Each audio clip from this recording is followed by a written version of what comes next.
Hey guys, we are back, and here we are with our Luna Moth eggs in containers. I have 5 containers. Each container has just shy of about 40 eggs. So we have nearly 200 eggs here. That's a lot. And that was just one female Luna Moth. So you can see why you don't want to keep all the eggs from all of the females, and why it's good to catch and release. So this will be the only brood that we'll raise for this particular generation. So I wanted to show what I'm doing here, and that is I have them in these containers, and you'll notice the lids here are not on tightly. I can just pull that right off without doing anything to it.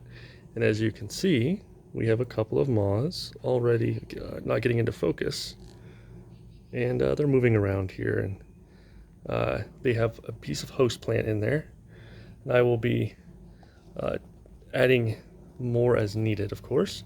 Now, when you add host plant, you want to add a little bit of water along with it. And what I do is I spritz it with just a little spritzer bottle that you can pick up at a dollar store. Now, you don't want to put too much water in there because they'll drown. They're not very good swimmers. They'll just drown, and that'll be the end of it.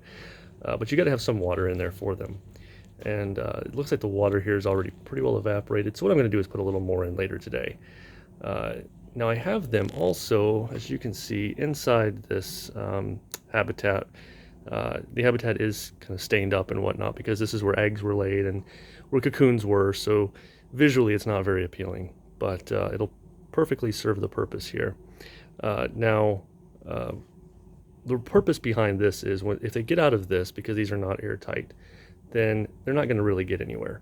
They're just going to be inside the habitat, and they're not going to get loose in the house, and they're not going to, other things happen to them.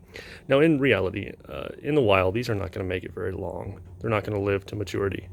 So what we're going to do is follow along and see how many of them survive this domestication. Now, 140 or 150-ish is hard enough. So a couple hundred is going to be even harder. And again, realistically, probably only about a third may make it, maybe less, so we'll see. The host plant, if you're feeding all of them, it's going to dwindle very quickly. What you'll see as they get older, when they get to their 5th instar, they're very large and they eat a lot. So we will be following them from this point on, and we're seeing that they're now emerging and beginning to feed, and they'll be getting to be big before too long. It takes about 4 weeks before you really start seeing a sizable increase. Now, you may think, well, I don't have a habitat, and maybe you don't have these cheap plastic things to put them in, but realistically, you could buy a $1 aluminum pan and put them in that with the plastic top on it. The main thing you really want to be concerned about is whether or not they get out, if they can get loose. So if you do that, you will want to put some sort of cheesecloth or something over the top of the mesh to keep them from getting out and about. They're very small, very easy to lose track of. So best investment really is to get one of these habitats, and then to kind of keep track of them at first, go with these smaller containers, and then you can work up on containers until they're big enough to where you can keep good track of them.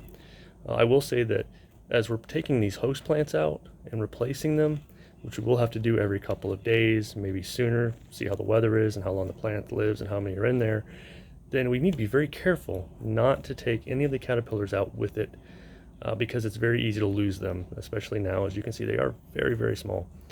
So hopefully we will not make too many mistakes this time around. So hope you guys enjoy this. Again, we'll try to take a look at some of these little guys here. I don't think the camera's going to, that's about the best we're gonna, oh, maybe not. Okay, well, there we go. As you can see here, compared to the tip of my finger, about how big they are.